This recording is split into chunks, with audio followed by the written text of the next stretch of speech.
Hello students, आपका स्वागत है अपने चैनल पाठशाला बाय करियर क्राफ्टर्स पे। तो आज हम लोग जानेंगे इस वीडियो में कि 70 के दशक से आज के आधुनिक युग तक कि भारतीय लोकतंत्र का सफर सामाजिक न्याय के संदर्भ में वर्णन करना है। कब से 70 के दशक से कब तक? आधुनिक युग तक, है ना, मॉडर्न आधुनिक दशक की बीच में भारतीय लोकतंत्र का सफर का वर्णन करें, वो भी किस रूप में? तो सामाजिक न्याय के संदर्भ में, ठीक है। या फिर कहा जाए तो 1970 से अभी तक का जो सफर है लोकतंत्र का, उसी के बारे में हम लोग इस वीडियो में डिस्कस करेंगे। तो शुरू करते हैं।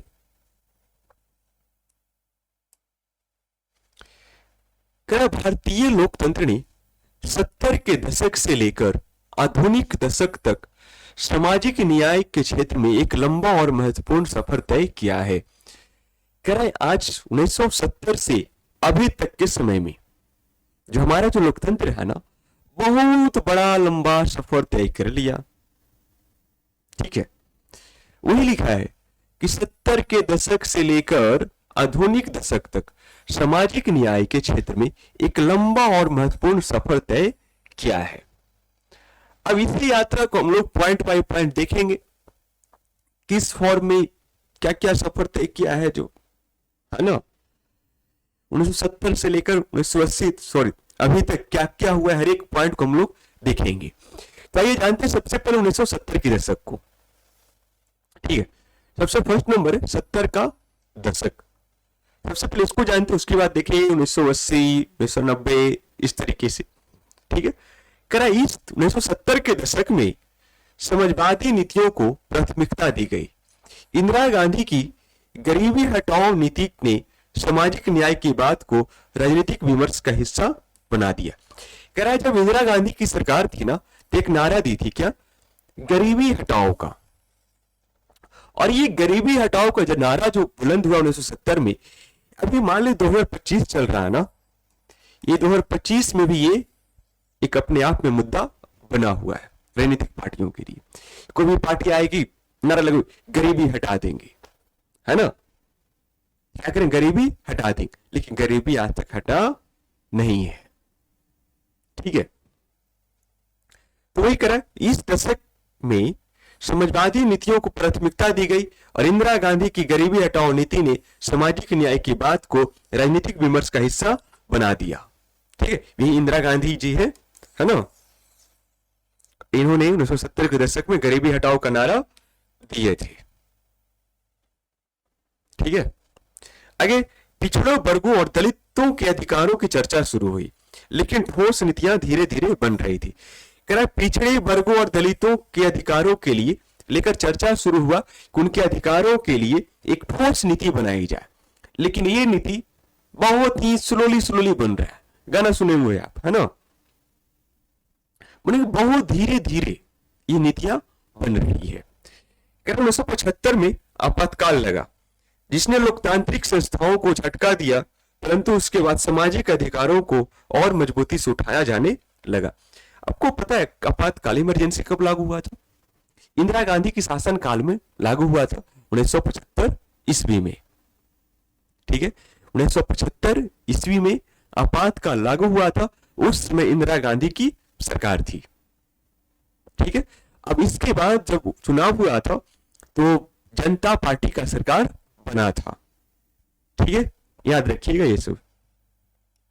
नेक्स्ट है 80 का दशक। 80 का दशक, 80 के दशक में पिछड़े जाति के लिए एक मंडल आयोग आया, ठीक है, उसी को देखते हैं। 80 का दशक, मंडल कमीशन की रिपोर्ट 1980 में सौंपी गई। सामाजिक न्याय के क्षेत्र में एक महत्वपूर्ण मोड़ थी। इसने पिछड़े वर्गों को आरक्षण देने की सिफारिश की थी।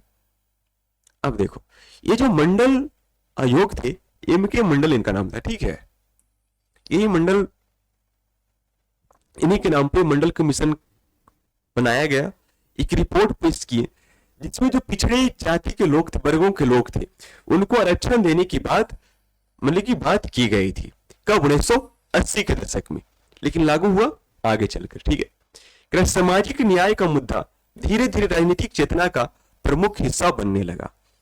कह सामाजिक न्याय का जो मुद्दा है ना, वो धीरे धीरे राजनीतिक चेतना का प्रमुख हिस्सा बनने लगा। कब जो भी पार्टी आएगा वो बोला कि नहीं, हम आपको सामाजिक न्याय जरूर दिलाएंगे। लेकिन धीरे धीरे तो परिवर्तन हुआ, लेकिन बहुत धीरे धीरे परिवर्तन हुआ था। ठीक है।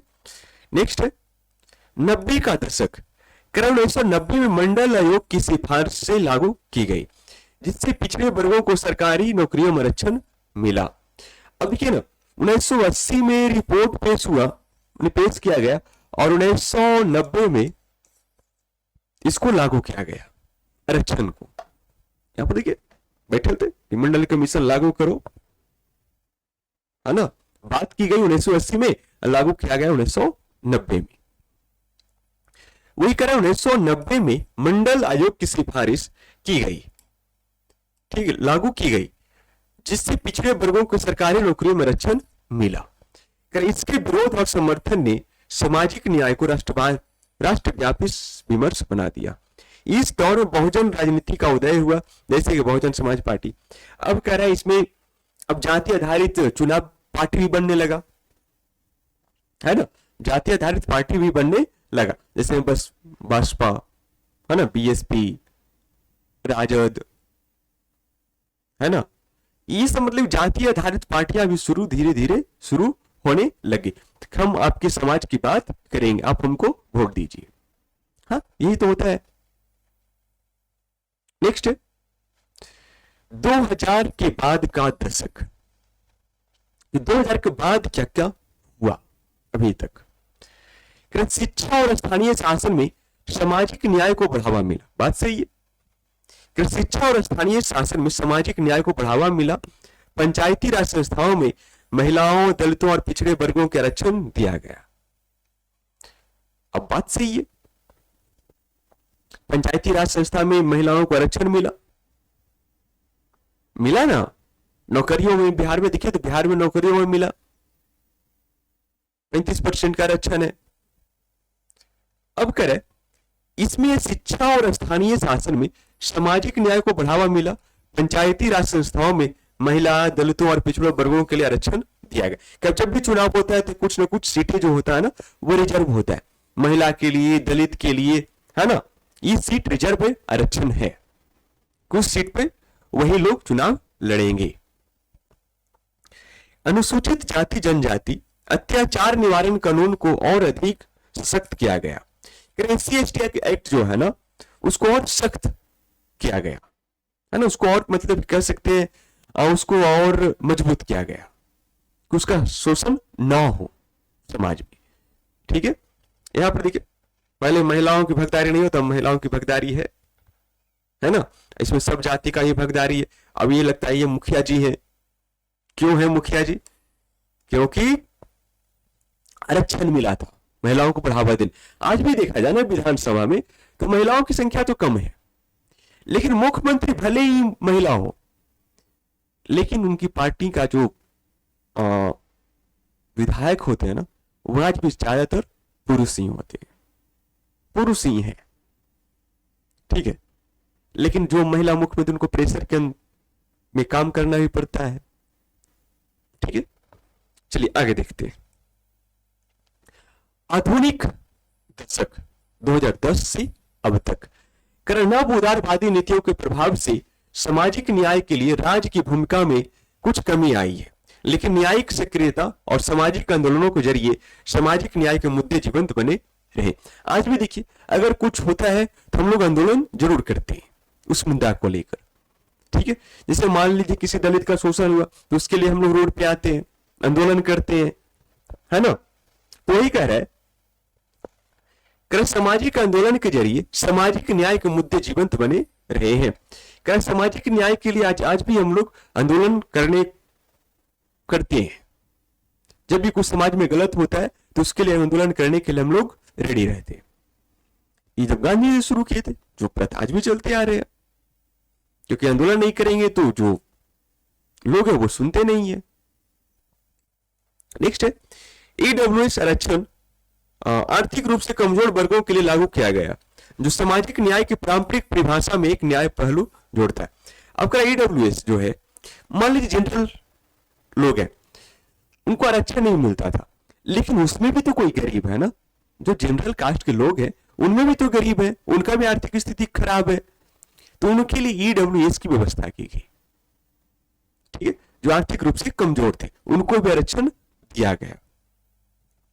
दलित और आदिवासी अधिकार, महिला सशक्तिकरण और लैंगिक न्याय के लिए क्षेत्र में संवैधानिक मूल्यों को लेकर नई पहल शुरू हुई। अब कह रहा अधिकार की बात, तो सरकार जो भी सरकारें बनती है वो अधिकार की बात जरूर करती है, चाहे कोई भी नेता हो। ठीक है, ये अधिकार हमको मिलता भी है। ठीक है, चाहे उसके लिए कुछ भी करना पड़े, आंदोलन क्यों ना करना पड़े, हमें न्याय हमको मिलती है। ठीक है, कह रहे दलित और आदिवासी अधिकार, महिला सशक्तिकरण और लैंगिक न्याय के क्षेत्र में भी संवैधानिक मूल्यों को लेकर नई पहल शुरू हुई। अब देखिए, लैंगिक मतलब कि पुरुष जाति में समानता का बात, भेदभाव का बात देखने को मिलता था, है ना। इससे पहले एक टॉपिक हम लोग पढ़े थे, भारत में जातिगत असमानताएं। बढ़िया से इस चीज को समझना है तो आप उस वीडियो को देख सकते हैं, जिसका लिंक आपको डिस्क्रिप्शन बॉक्स या कमेंट बॉक्स में मिल जाएगा। ठीक है, या फिर इसका एक प्लेलिस्ट बना है, वहां पर जाकर देख लीजिएगा। चलिए, ये समझ में आया आपको।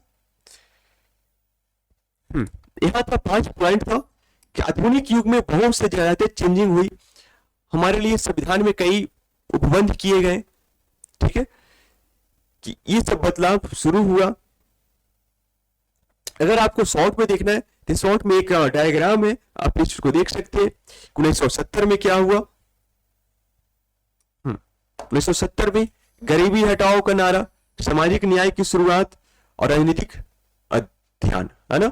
1980 में क्या हुआ, मंडल आयोग की सिफारिश हुआ, है ना। और 1990 में क्या हुआ था, मंडल आयोग लागू हुआ था। ठीक है, वो लिखा है मंडल आयोग लागू हुआ, सामाजिक राष्ट्रीय राजनीति का केंद्र बना। और 2000 के शतक में क्या हुआ, पंचायतों में महिलाओं का मतलब आरक्षण मिलना शुरू हुआ, सॉरी नहीं, आरक्षण शुरू हुआ और SC/ST एक्ट बना, कानून बना। फिर अभी के समय में देखा जाए तो ईडब्ल्यूएस लागू है। ठीक है, और सबको अधिकार मिला, चाहे वो SC/ST हो, फिर कह सकते हैं दलित हो, महादलित हो, आदिवासी हो, सबको क्या मिला, कानूनी अधिकार मिला।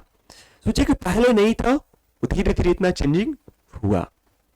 अब बात आया कि लिखेंगे कैसे बोर्ड एग्जाम में, जब इसको 2 नंबर का क्वेश्चन पूछेगा इतना थोड़ी लिखेंगे, लिख दीजिए ना इस चीज को, है ना। इसमें अपनी बातों को जोड़कर लिख दीजिए, आपको 2 नंबर मिल जाएगा आसानी से। तो बोलिए कितना लिखेंगे स्लाइड बाय स्लाइड, वो तो आपको समझाने के लिए था। तो अगर उसमें से 3-4 पॉइंट भी याद है तो आप लिख सकते हैं अपनी भाषा में, आपको नंबर जरूर मिलेगा। तो देखिए, आइए देखते हैं इसको। 70 के दशक से आधुनिक दशक के बीच भारतीय लोकतंत्र का सफर, सामाजिक न्याय के संदर्भ में का संक्षिप्त वर्णन करें।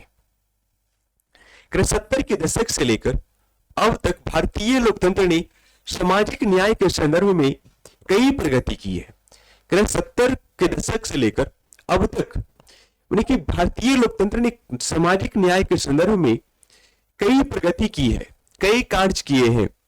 जैसे में दलितों, पिछड़ों और महिलाओं के अधिकार को पहचान दी गई, उनकी अस्मिता को लेकर बात की गई। आरक्षण और कानून सुधार के माध्यम से वंचित समूहों को सशक्त किया गया, जिसमें समानता का स्तर बढ़ा, जिससे समानता का स्तर बढ़ा है। हुआ ना, जैसे में पहले ये सब अधिकार नहीं थे, जैसे में दलित आदिवासी लोगों के पास अधिकार नहीं था, तो उसके लिए SC एक्ट बन गया, है ना। फिर से देखते, 70 के दशक से लेकर अब तक भारतीय लोकतंत्र ने सामाजिक न्याय के संदर्भ में, ध्यान दीजिएगा, सामाजिक न्याय के संदर्भ में कई प्रगति की है, जिसमें दलितों, पिछड़ों और महिलाओं के अधिकारों को पहचान दिए गए, है ना। दलितों, पिछड़ों और महिलाओं के अधिकारों को पहचान दी गई, जिसमें आरक्षण और कानून सुधार के माध्यम से जिसमें आरक्षण और कानून सुधार के माध्यम से वंचित समूहों को सशक्त किया गया। वंचित समूह में वे लोग आते हैं जो सबसे निचले पायदान पे समाज के, दलित, महादलित, पिछड़ा वर्ग, अति पिछड़ा वर्ग, ये सब। उसके लिए क्या बना? एक्ट बना, है ना, जिससे समानता का स्तर बढ़ा है। अब देखते हैं जो भेदभाव अब होता है, अगर भेदभाव इस को शोषण भी कर रहा है ना, तो जाके थाना में कंप्लेन कर सकता है, ठीक है, उसका सुनवाई भी बहुत जल्दी होता है। ये सब हमारे लिए किया गया, अब जाकर, जो पहले ऐसा नहीं था। जब 70 के दशक से पहले देखा जाए तो बहुत ज्यादा भेदभाव, शोषण का शिकार लोग हुआ करते थे, जो निचली जाति के लोग थे। लेकिन आधुनिक युग में ऐसा अब नहीं है, क्योंकि हमारा जो संरक्षण है ना, वो हमारा कानून प्रदान करता है, ठीक है। जो आदिवासी लोग हैं, दलित हैं, महादलित हैं, ठीक है, उन लोगों को हमारा जो संविधान है, हमारा जो कानून है, वो हमें संरक्षण प्रदान करता है, ठीक है। अगर हमारा कोई शोषण भी करता है ना, तो हम क्या करते हैं, अपने नजदीकी थाना में जाकर कंप्लेन उस चीज का कर सकते हैं। या फिर हम लोग एकजुट होकर, अगर मान लीजिए कानून भी काम नहीं करता है, कानून तो है लेकिन अच्छे ढंग से काम नहीं करता है, तो उसके लिए हम लोग आंदोलन भी करते हैं, ठीक है। ये सब चीजें 1970 से लेकर अब तक ये सब बदलाव हुआ है हमारे सामाजिक न्याय के लिए। हमें आशा है कि ये वीडियो आपको समझ में आया होगा। हमने हर एक पॉइंट को देखा, ठीक है, ज्यादा कुछ नहीं, बस यही 70 के दशक में गरीबी हटाओ को नारा मिला, जिसका बात आज भी होता है, ठीक है। सामाजिक न्याय ये भी गरीबी हटाओ का नारा भी है ना। हम गरीब होंगे तो हमारी बातों को भी सुना जाएगा, अगर हम बहुत गरीब हैं तो मेरी बातों को सुना जाएगा? नहीं सुना जाएगा, ठीक है। तो कंप्लीट। तो जैसे में देखा जाए तो हम लोग इस 80 का दशक देखे, 90 का, 2000 का, 2010 के बाद का, ठीक है। हम लोगों ने ये सब सारी चीजों को देखा कंप्लीट। और यहाँ पे एक डायग्राम था, इस डायग्राम को आप देख सकते हैं, ठीक। इससे भी आप डिस्कस देखकर आप अपने शब्दों में आंसर लिख सकते हैं, ठीक है। और अपने छोटा से लिखना है आंसर तो ये भी लिख सकते हैं, ठीक है। और बाकी तो मैं आशा है कि आप अपने शब्दों में उत्तर दे ही दीजिएगा। तो इसी के साथ वीडियो को लास्ट करते हैं, और ऐसी ही वीडियो आपके लिए आती रहेगी। और वीडियो को ज़्यादा से ज़्यादा अपने दोस्तों में शेयर करिए, और वीडियो को लाइक करिए, और चैनल पे नए हैं तो चैनल को सब्सक्राइब करिए। बाकी मिलते हैं नेक्स्ट प्रश्न के साथ।